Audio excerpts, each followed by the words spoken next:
Բարև ձեզ, Թալին մեդիայի եթերում համայնքային լուրերն են։ Զովասար և Գառնահովիտ բնակավայրերում իրականացվել են գիշերային լուսավորության համակարգերի սպասարկման և բարելավման հերթական աշխատանքները։ Ծրագրի հիմնական նպատակը բնակիչների անվտանգության մակարդակի բարձրացումն է և գիշերային ժամերին առավել հարմարավետ համայնքային միջավայրի ապահովումն։ Թալին համայնքի ղեկավարը ոլորտային պատասխանատուների հետ հերթական շրջայցն է կատարել Թալին քաղաքում և Ծաղկասար բնակավայրում։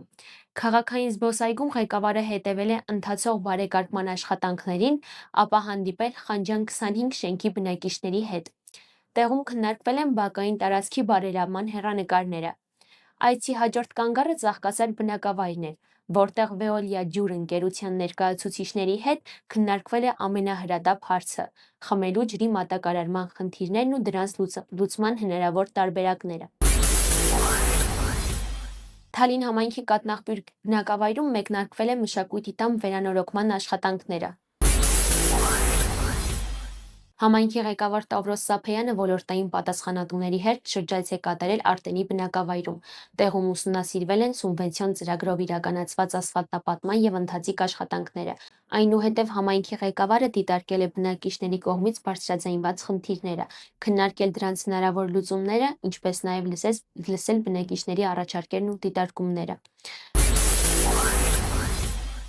Թալին համայնքի ղեկավար Տավրոս Սափեյանը հյուրընկալել էր Թալին համայնքի Մաստարա բնակավայրի աշակերտներ Դենիս Դանիելյանին, Անյուտա Աթոյանին և Լիա Ջիկկաևային, ովքեր մասնակցել են Կորիս 2025 կրթական ծրագրի շրջանակում անցկացված Կորիս 2025 համադպրոցական առարկայական մրցույթին և գրանցել բարձր արդյունքներ, զբաղեցնելով մրցանակային հորիզոնականներ։ Համայնքի ղեկավարը շնորհավորեց աշակերտներին, կարևորելով կրթության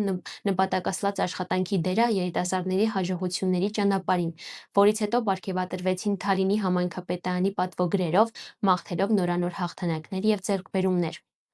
Պատվոգրով պարգևատրվեց նաև Նորբարդ Թորոսյանը, ով Երևանում անցկացված Կիոկուշին կարատեի World Cup 2026 մրցաշարում զբաղեցրել է պատվավոր առաջին հորիզոնականը, արժանանալով բարձր գնահատանքի և համայնքի ղեկավարի շնորհավորանքներին։ Մայիսի 1-ին Թալին քաղաքում հանդիսավոր կերպով բացվեց Խանջյան 19 հասցեում գտնվող երիտասարդական կենտրոնը։ Հանդիսավոր բացմանը ներկա էին Թալին համայնքի ղեկավար Տավրոս Սափեյանը, համայնքապետարանի ղեկավար կազմը, ոլորտային պատասխանատուները, ստորաբաժանումների ղեկավարները և համայնքի երիտասարդները։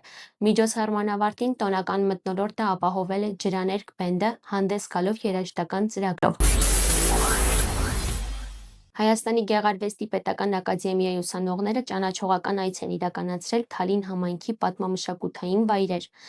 Այցի ընթացքում ուսանողներին ուղեկցում էր Թալինի համայնքապետարանի սոցիալական աջակցության և առողջապահության հարցերի բաժնի ղեկավար Նելի Մելքոնյանը։